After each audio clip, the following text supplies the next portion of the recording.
Hello students. BCE के unit 5 के last lecture में हमने समझा था डीबीएमएस क्या होता है। इसके साथ हमने जाना था कि फाइल ओरिएंटेड अप्रोच क्या होता है और डेटाबेस अप्रोच क्या होता है। अब हम यहाँ पर समझने वाले हैं डेटा मॉडल्स क्या होते हैं डीबीएमएस के अंदर। So, a database model shows the logical structure of the database, including the relationships and constraints that determine how data can be stored and accessed. यहाँ पर जो डेटाबेस मॉडल्स होते हैं, जिनको इन शॉर्ट हम डेटा मॉडल्स भी कहते हैं, वो डेटाबेस के स्ट्रक्चर को, जो लॉजिकल स्ट्रक्चर होता है, उसे दिखाते हैं।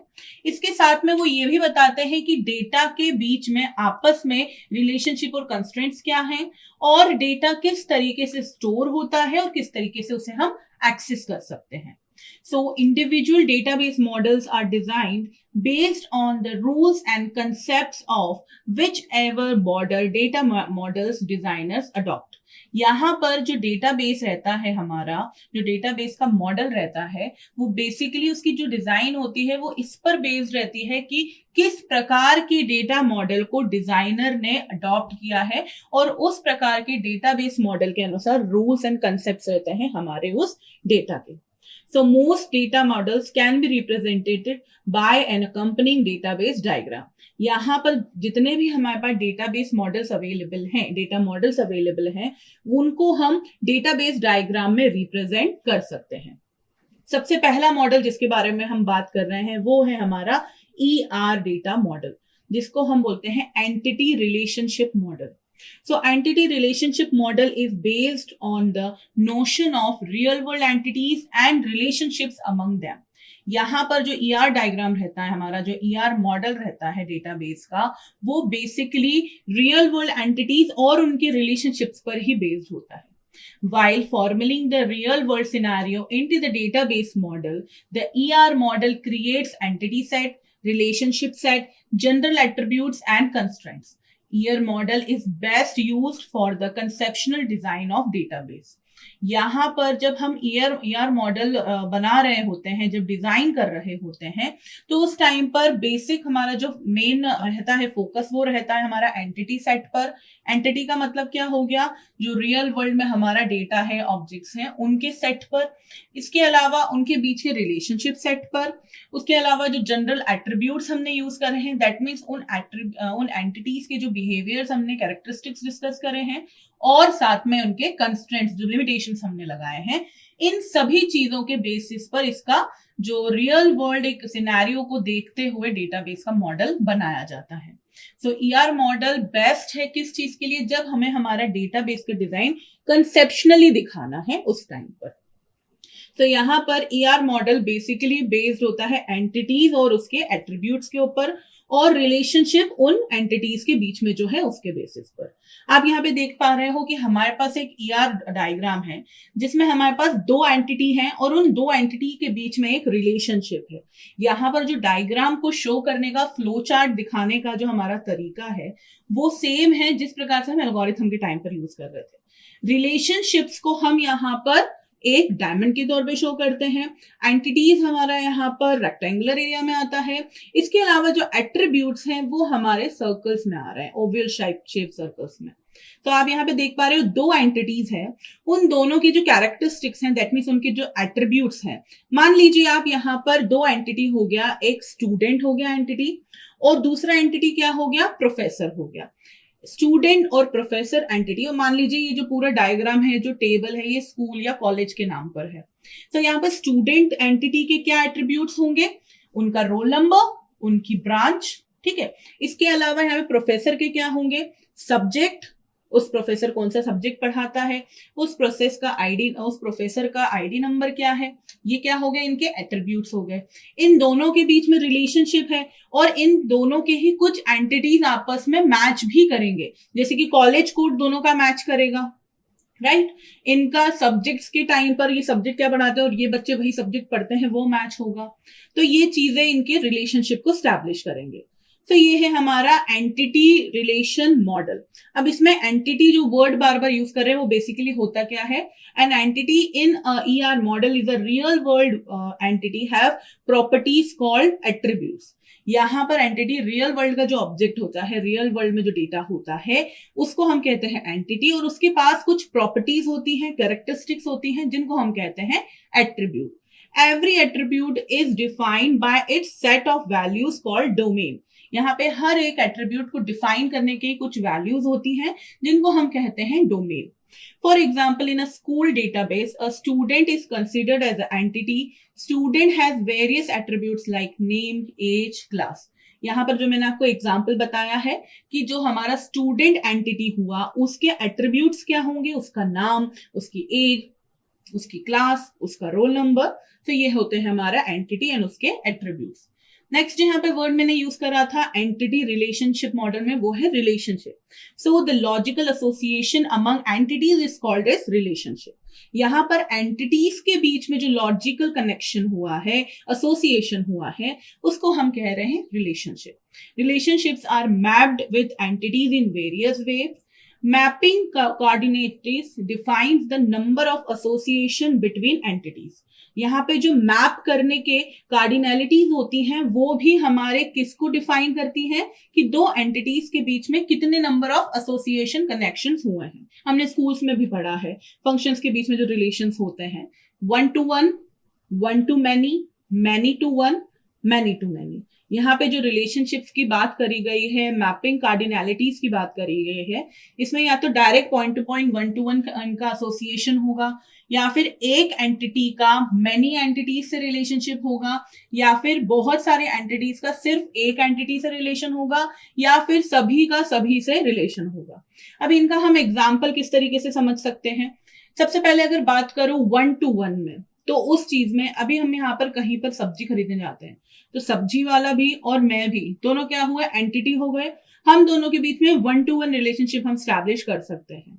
लेकिन अगर बात करूं, मैं एक कंपनी की मैनेजर हूं, राइट, और मेरे अंडर यहाँ पर 10 या 15 डेवलपर्स काम कर रहे हैं उस प्रोजेक्ट पर, तो मैं उन सभी से रिलेशन मेरा चलेगा कि मुझे बताना है कि ये आपको काम करना है, ये आपको काम करना है, ये आपको काम करना है, सभी से बातचीत चलेगी.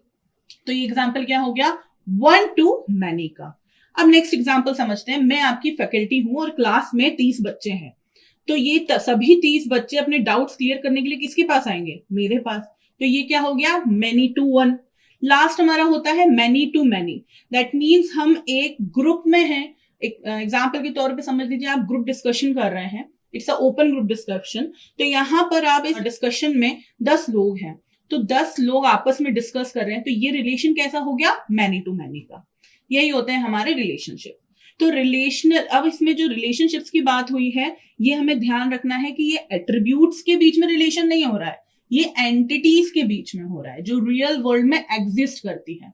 क्योंकि एट्रीब्यूट्स से कैरेक्टरिस्टिक्स हैं, एंटिटीज के एक जैसे कैरेक्टरिस्टिक्स होना पॉसिबल है, एंटिटीज एक जैसी होना पॉसिबल नहीं है. नेक्स्ट हमारे पास जो डेटा मॉडल आता है ईआर मॉडल के अलावा, वो है हमारा relational model. The most popular data model is in relational model. यहाँ पर जो डीबीएमएस के सबसे ज्यादा पॉपुलर डेटा मॉडल्स की अगर बात करें, तो उनमें सबसे ज्यादा पॉपुलर होता है relational model. It is more scientific a model than others. ये जो मॉडल होता है वो ज्यादा साइंटिफिकली होता है. It is based on first order prediction logic and defines a table. यहाँ पर प्रिडिक्शन के अनुसार हम यहाँ पर एक टेबल अरेंज करते हैं, उस टेबल में हमारा जो रिलेशंस होते हैं, जो हमारा डेटा होता है, उसको हम वहां पर एक्सप्लेन करते हैं. सो आप यहाँ पर देख पा रहे हैं रिलेशनल डेटाबेस मॉडल कुछ इस तरीके से दिखता है, जिसमें हमारे पास एक कॉलम होता है. हम नॉर्मली जो टेबल्स बनाते हैं हमारी लाइफ में, हम लोग एक्सेल में भी, आपको जो मैंने इनवॉइस बना के बताया था वो कुछ इसी प्रकार से दिख रहा था. तो यहाँ पर हमारे पास कॉलम्स रहते हैं, उसके बाद हमारा डेटा रहता है कॉलम्स के अनुसार. एक जो हमारा ये जो लाइन दिख रहा है आपको, उस रो को हम टपल कहते हैं यहाँ पर, और जो हमारे पास कॉलम की जो वैल्यूज लिखी होती हैं वो एट्रीब्यूट्स होती हैं. ये होता है हमारा टेबल, जिसको हम बोलते हैं रिलेशन. सो यहाँ पर जो मेन प्रॉपर्टीज हो गई इस मॉडल की, वो ये है कि data is stored in tables called relation. यहाँ पर डेटा टेबल्स के तौर पे स्टोर किया जाता है, जिसको हम रिलेशन कहते हैं. Relations can be normalized. Relation, यहाँ पे नॉर्मलाइजेशन भी होता है रिलेशंस का. नॉर्मलाइजेशन हम आगे जैसे जैसे हमारी कंप्यूटर साइंस की प्रोग्रामिंग लैंग्वेज में या फिर कंप्यूटर साइंस के सब्जेक्ट्स आगे पढ़ेंगे, तो आपका अभी तो सिर्फ ये एक यूनिट है, और उस यूनिट का 50% पार्ट है डीबीएमएस। आपके पास एक सब्जेक्ट होगा 5th सेमेस्टर में जाकर जिसका नाम होगा डेटाबेस मैनेजमेंट सिस्टम। वहां पर एक यूनिट होगी पूरी नॉर्मलाइजेशन पर, 1N 2N 3N नॉर्मलाइजेशन होते हैं, तो वहां पर आप उसको बहुत क्लियरली समझ पाएंगे। यहाँ पर आप समझ सकते हैं कि जो आपका डेटा सेव हो रहा है, जो आपके डेटा वैल्यूज है, उनके बीच में यूनिकनेस, कॉपीनेस, इंटीग्रिटी, इन सब के बारे में बात होती है normalisation. So each row in a relation contains a unique value. हर एक रो में यहाँ पर जो हमारा रो रहता है, टपल जो रहता है, उसमें यहाँ पर हर एक वैल्यू यूनिक होती है। Each column in relation contains value from the each domain. यहाँ पर सभी कॉलम के अंदर जो रिलेशन होता है वो वैल्यूज कहाँ से, सेम डोमेन से लेते हैं। ये है हमारा रिलेशनशिप मॉडल। अब हम आने वाले 2 मॉडल्स डिस्कस करने वाले हैं। अभी हमने जो सबसे वेल नोन मॉडल्स हैं कंसेप्चुअल डिजाइन बताने के लिए एंटिटी रिलेशनशिप मॉडल, फिर पॉपुलर मॉडल जो है रिलेशनशिप मॉडल, वो डिस्कस करा। अब हम यहाँ पर डिस्कस कर रहे हैं hierarchical model. So in this model each entity has only one parent but can have several children. हमारा हायरार्किकल इनहेरिटेंस हमने डिस्कस किया था, सेम कॉन्सेप्ट इस मॉडल में लगाया जा रहा है, जहां पर हर एक एंटिटी के पास सिर्फ एक पेरेंट है जिसके सेवरल चिल्ड्रन हो सकते हैं। At the top of the hierarchy, there is only one entity that is called root. यहाँ पर टॉप पर जो एंटिटी होती है वो सिर्फ एक रहती है और उसको हम कहते हैं रूट। इसके एडवांटेजेस क्या हो गए? Simplicity, data security, data integrity and efficiency. क्योंकि एक ही बंदे के हाथ में सारी भागदौड़ होती है तो इस कारण डेटा का सिक्योरिटी ज्यादा अच्छी होती है। सिंप्लिसिटी ज्यादा रहती है क्योंकि मॉडल्स फॉलो कर रहे होते हैं, एफिशिएंसी इसलिए ज्यादा होती है। अगर डिसएडवांटेजेस की बात करें तो इम्प्लीमेंटेशन कॉम्प्लेक्सिटी होती है, यहाँ पे इम्प्लीमेंट करना थोड़ा सा मुश्किल रहता है। लैक ऑफ स्ट्रक्चर इंडिपेंडेंस, यहाँ पे स्ट्रक्चर को अपने हिसाब से बनाने की इंडिपेंडेंस नहीं होती है। यहाँ पे प्रोग्रामिंग कॉम्प्लेक्सिटी भी ज्यादा होती है। हायरार्किकल इनहेरिटेंस को भी स्टैब्लिश करने में आपको उसका प्रोग्राम लिखने में भी ज्यादा दिमाग लगाना पड़ता है रेदर देन सिंगल इनहेरिटेंस या फिर आपकी बात करें मल्टीपल इनहेरिटेंस के अलावा। तो यहाँ पर आप देख पा रहे हैं हायरार्किकल मॉडल कुछ इस तरीके से दिखता है, जहां पर हमारे पास टॉप पर एक नोड होता है, उससे जुड़े हुए बाकी के एंटिटीज हैं हमारे पास।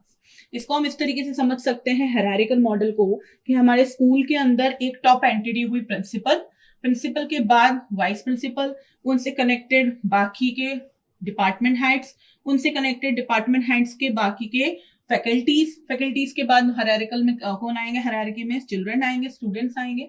तो ये हम इस तरीके से हायरार्की मॉडल रियल वर्ल्ड में भी देखते हैं। लास्ट जो हमारा डेटा मॉडल होता है वो है network model. In the network model, entities are organized in a graph in which some entities can be accessed through several paths. यहाँ पर एंटिटीज को ग्राफ या ट्री के टाइप में इनको रिप्रेजेंट किया जाता है और एंटिटी को हम एक्सेस कर सकते हैं उनके पाथ के अनुसार। तो यहाँ पे एडवांटेजेस क्या हुआ? Conceptional simplicity, ease of data access, data integrity and capability to handle more relation types, data independence and database standards. Next यहाँ पे जो डिसएडवांटेजेस हुए वो है system complexity, absence of structure independence. यहाँ पे स्ट्रक्चर के इंडिपेंडेंस हमको लिमिटेशंस दिखते हैं। तो नेटवर्क मॉडल कुछ इस प्रकार से दिखता है।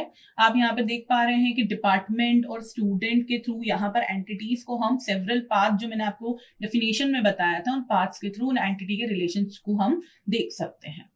सो हमने आज के जो लेक्चर है उसमें पढ़ा है डेटा मॉडल्स, जिसमें हमने different types of data models पढ़े। सबसे पहले हमने एंटिटी रिलेशनशिप मॉडल पढ़ा, उसके बाद हमने पढ़ा था हमारा रिलेशनशिप मॉडल, फिर हमने पढ़ा हायरार्किकल मॉडल और लास्ट में हमने जाना नेटवर्क मॉडल आखिर क्या होता है।